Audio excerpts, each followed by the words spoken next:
ختم نہیں ہوتے. جہاں بھی میں یہ پڑھتا ہوں تو بس پہلا ہی نقطہ بیان ہوتا ہے تو پھر وقت ہی ختم ہو جاتا ہے.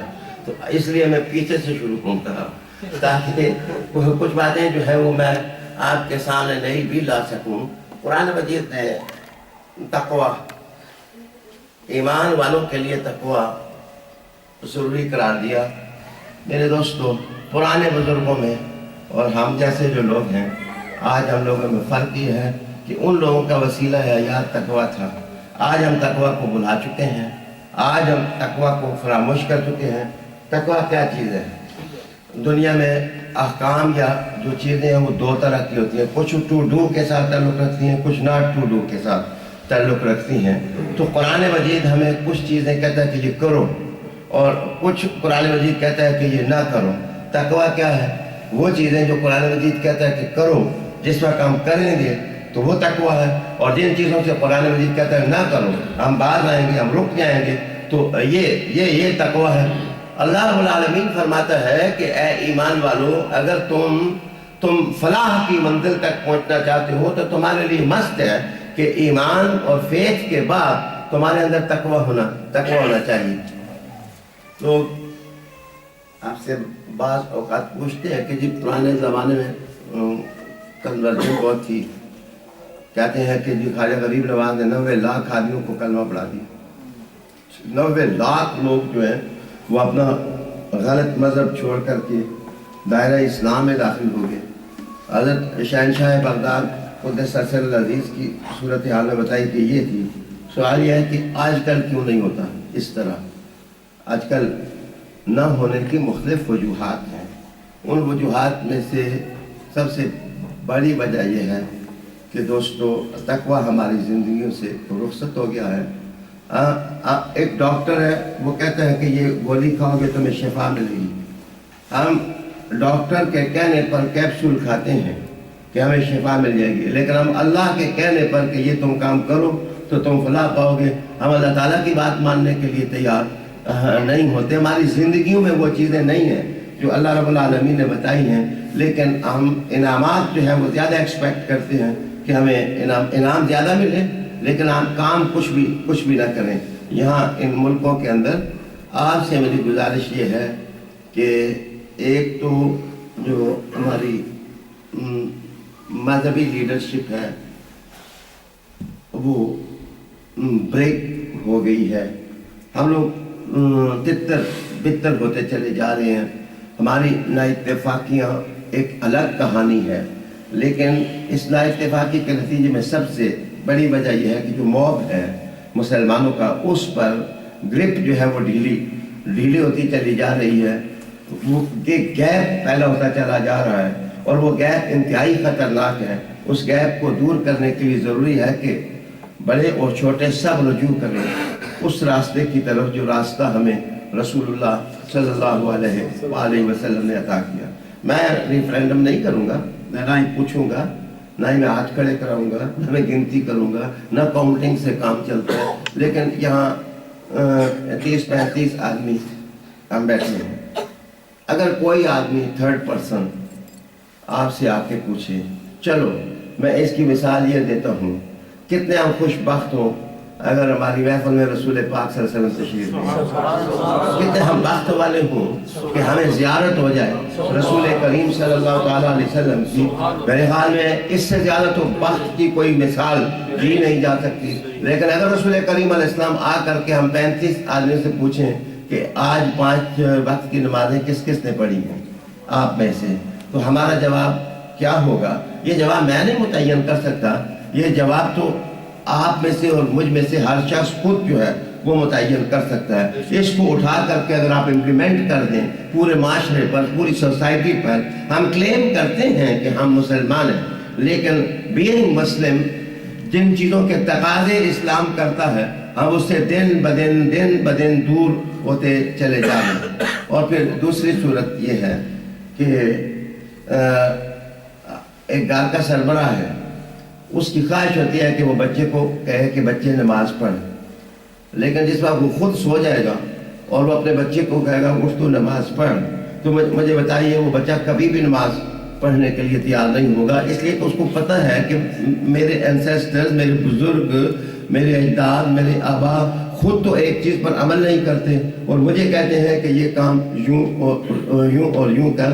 رسول اللہ علیہ السلام کا اصل میریکل یہ تھا کہ رسول کریم علیہ السلام جس وقت قرآن مجید جو ہے وہ غار حرا سے لے کر نیچے آپ تشریف لائے، تو رسول کریم علیہ السلام نے جو 23 سالہ زندگی لوگوں کے سامنے نمونے کے لیے پیش کی اور اپنا گھرانہ ایک کام پر لگا دیا جس میں خواتین خانہ بھی تھیں، آپ کی ازواج مطہرات بھی تھیں، تو رسول کریم علیہ السلام کے خدام بھی تھے، نوکر بھی تھے، آپ سے پڑھنے والے آپ کے شاگرد بھی تھے جو ایک ماحول کو بنا رہے تھے۔ کسی جگہ آپ یہ نہیں دیکھیں گے کہ رسول کریم علیہ السلام نے عمل پر اپنی گرفت کو کمزور ہونے دیا ہو۔ عملی زندگی کا ایک نمونہ تھا۔ آج میرے دوستوں ہماری مسلم سوسائٹی کے اندر سے وہ ماحول جو ہے وہ خراب ہو چکا ہے۔ اگر آپ سے کوئی سوال کرے یا آپ مجھ سے سوال کریں یا میں آپ سے سوال کروں کہ قرآن کے بعد وہ کون سی محض چیز تھی رسول کریم علیہ السلام کی زندگی میں جس سے اتنا بڑا انقلاب آیا، تو اس کا جواب سیدھا سادہ یہ ہوگا کہ قرآن مجید نازل ہوتا تو رسول کریم علیہ السلام نے اس کے لیے ایک صحبت قائم کی تھی۔ رسول کریم علیہ السلام نے صحبت کا طریقہ استعمال کیا تھا لوگوں کے اندر ریولوشن لانے کے لیے، ان کے اندر چینج لانے کے لیے۔ شاید لندن میں کسی آدمی نے مجھ سے یہ سوال کیا تھا کہ آپ کے نزدیک بیعت کتنی ضروری ہے؟ میں نے کہا کہ اگر میں جماعت اہل سنت پاکستان کا سیکرٹری جنرل نہ ہوتا یا میں علماء کی ایک جماعت کا سربراہ نہ ہوتا تو شاید میں کسی اور طریقے سے جواب دیتا، لیکن میں آپ کو بتاؤں کہ یہ فرض کی حد تک رسول اللہ علیہ السلام کے زمانے میں ضروری تھی، یہ فرض کی حد تک ضروری تھی، اس لیے کہ 1,24,000 صحابہ میں سے میں کہتا ہوں کہ کوئی بندہ اٹھ کر کے ایک صحابی ثابت کر دے جس نے رسول اللہ علیہ السلام کی بیعت نہ کی۔ ایک آدمی جو ہے وہ دور رسول میں ثابت نہیں کیا جا سکتا کہ جس کی بیعت رسول اللہ علیہ السلام کے ساتھ نہ ہو۔ دوسرا کوسچن یہ ہو سکتا ہے کہ یہ رسول اللہ علیہ السلام کے لیے ضروری تھی، تو میں بتاؤں گا کہ ابو بکر صدیق کے زمانے میں مجھے کوئی ایک بندہ بتاؤ جس نے صدیق اکبر کی بیعت نہ کی۔ اس کا مطلب یہ ہے کہ بیعت پریکٹس تھی، وہ ایک ضروری چیز تھی۔ جب تک یہ سلسلہ اور یہ نظام دائم رہا تو دوستو مسلمانوں کی زندگی میں بہار رہی، اور بیعت کا مقصد سالانہ کسی ٹیکس پر معاہدہ نہیں ہے کہ مرید اتنے پیسے دے اور پیر جو ہے وہ اتنے پیسے لے، یہ معاہدہ نہیں ہے۔ دراصل بیعت کا مطلب ایک صحبت قائم کرنا، ایک ایسا ماحول کریٹ کرنا، ایک رسول اللہ علیہ السلام کے ساتھ ملا ہوا ایک ایسا دور واپس لانے کی کوشش کرنا کہ جس میں رسول اللہ علیہ السلام کی سنتوں کی احیاء ہو، رسول اللہ علیہ السلام کے طریقے سیکھے جائیں، جس میں رسول اللہ علیہ السلام نے جو دین ہمیں سکھایا ہے ان اوامر پر عمل کیا جائے اور جن چیزوں سے منع کیا گیا ان چیزوں سے بندہ باز آ جائے۔ یہ سب کچھ تقویٰ ہے۔ مسلمانوں، ایک بندہ بھی خلوص سے اٹھ کے شروع ہو جائے تو میرے خیال میں ایک کے ساتھ دو ملتے ہیں، دو کے ساتھ تین، تین کے ساتھ چار، اور خود بخود سوسائٹی کے اندر جو ہے وہ ایک انقلاب آنے لگ جاتا ہے۔ تو میری گزارش تھی، قرآن مجید نے جو حکم دیا وہ تقویٰ کا تھا، تو تقویٰ اپنے اندر لائیں۔ کم از کم نماز جو ہے اس کے معاملے میں ہمیں سستی نہیں کرنی چاہیے۔ نماز کسی پیر کا بتایا ہوا وظیفہ تو نہیں ہے، یہ اللہ کا دیا ہوا حکم ہے، اور رسول کریم صلی اللہ علیہ وآلہ وسلم کا طریقہ ہے، اس پر ہمیں عمل پیرا ہونے کی کوشش کرنی چاہیے۔ باتیں بہت ہیں، حجتیں بہت ہیں، طریقے بہت ہیں، دلیلیں بہت ہیں کہ میں پاک صاف نہیں رہتا، میں ٹھیک نہیں رہتا، میرے کپڑے خراب ہو جاتے ہیں، میری یہ مجبوری ہے، میری یہ مجبوری ہے، لیکن میں سمجھتا ہوں کہ یہ سب باتیں سیکنڈ ہو جاتی ہیں جس وقت بندہ کہتا ہے بندہ اللہ کا ہوں، اور اللہ کہتا ہے کہ یہ کرو۔ یا تو اللہ کو ہم مانتے ہیں تو ہمیں اس کی بات بھی ماننی چاہیے، اس کے بعد دوسری چیز قرآن مجید نے کہا رابطو، پہلے کہا صبر مصابرہ، پھر کہا رابطو۔ رابطہ کس کو کہتے ہیں؟ آئیے میں آپ کو بتاؤں، قرآن مجید کا حکم ہے۔ پہلے تو یہ ذہن میں رکھیں کہ میرا انداز فکر نہیں ہے، یہ میری کوئی سجیشن نہیں ہے، یہ قرآن مجید کا حکم ہے۔ ورابطو، اور رابطہ اختیار کرو، قرآن مجید کہتا ہے۔ اب رابطہ کیا چیز ہے؟ پرانے زمانے میں جہاں مسافر وغیرہ ٹھہرتے تھے تو میرے دوستوں اس جگہ گھوڑوں پر وہ چونکہ سواری کرتے، تو جس جگہ ٹھہرتے تو گھوڑے سامنے کیلوں کے ساتھ باندھ کر کے تو جس جگہ ٹھہرتے اس کو رباط کہہ دیتے تھے۔ اب بھی آپ دمشق جائیں، آپ بغداد جائیں، آپ مدینہ جائیں تو وہاں لکھا ہوگا یہ رباط فلاں، یہ فلاں کی رباط ہے۔ تو رباط ہوٹل کو کہتے ہیں۔ تو ہوٹل کو رباط اس لیے کہتے ہیں کہ وہاں سے اپنی سواریاں روک کر کے ان کو باندھ کر کے لوگ گویا وہاں پر رکا جاتا ہے، ٹھہرا جاتا ہے۔ گویا رابطے کا مطلب ہے باندھنا، اس کا لغوی معنی ہوتا ہے باندھنا۔ تو مطلب یہ ہے کہ انسانوں میں دو قسم کے لوگ ہیں، کچھ وہ ہیں جو کھلے ہیں، بے باک ہیں، کچھ وہ ہیں جو باندھے ہوئے ہیں۔ قرآن مجید کہتا ہے کہ ایمان کا تقاضا یہ ہے کہ اپنے آپ کو محمد عربی سے باندھ کر کے تم اپنے گلے میں کوئی پٹکا ڈالو، تم اپنے گلے میں کوئی رسی ڈالو، اور وہ رسی جو ہے وہ رسول اللہ صلی اللہ علیہ وآلہ وسلم سے۔ اس کا مطلب یہ ہوا کہ رابطے والا شخص کبھی دنیا میں ذلیل نہیں ہوتا۔ اور رابطے والا کون ہوتا ہے؟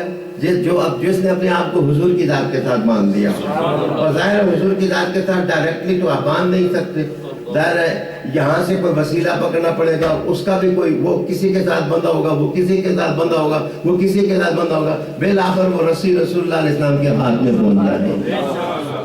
یہ قرآن مجید سجیشن نہیں دیتا، قرآن مجید حکم دیتا ہے، آرڈر کرتا ہے، کمانڈ کرتا ہے۔ یا ایھا الذین آمنوا اصبروا وصابروا ورابطوا واتقوا اللہ لعلکم تفلحون۔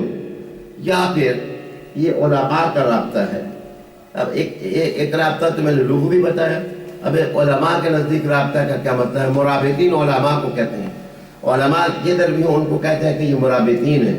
مرابطین کا مطلب ہوتا ہے کہ چوکی کرنا، نگہبانی کرنا، کہ علماء کا کام ہے قرآن مجید کی چوکی کریں، علماء کا کام ہے رسول اللہ علیہ السلام کے حدیث کی چوکی کریں، آپ کا کام ہے کہ قرآن اور حدیث کی چوکی کریں۔ چوکی کرنے کا مطلب یہ ہے کہ معصوم چھوٹے چھوٹے بچے ہیں، ان کو لگاؤ اس بات پر کہ جو قرآن مجید یاد کریں، قرآن مجید یاد کریں، کتاب اللہ یاد کریں۔ یہ شیخ سعدی رحمۃ اللہ علیہ تعالیٰ کے زمانے کی ایک بات بزرگ کی یاد آئی۔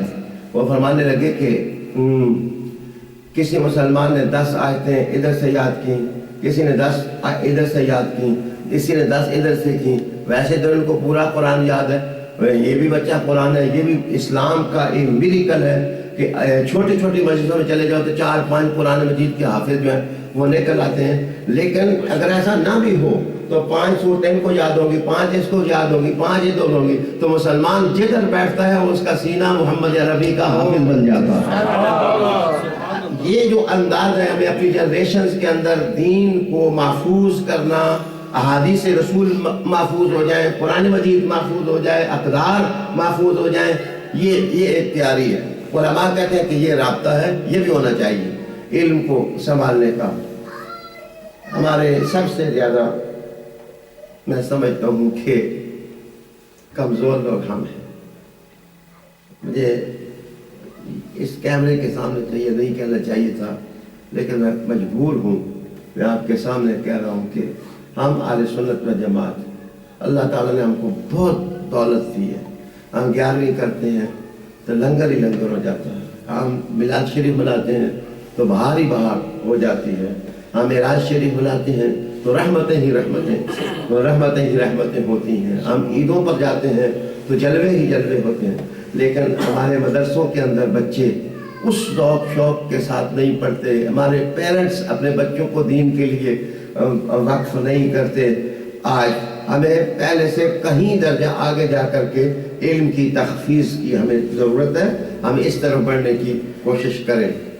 اگر میرا یہ جملہ آپ کے علم کی توہین نہ ہو اور آپ کے ملک کی توہین نہ ہو، اگر ہے تو میں معافی مانگ لیتا ہوں، لیکن آپ نے دیکھا ہے کہ کتنے چرچ اجڑے پڑے ہیں،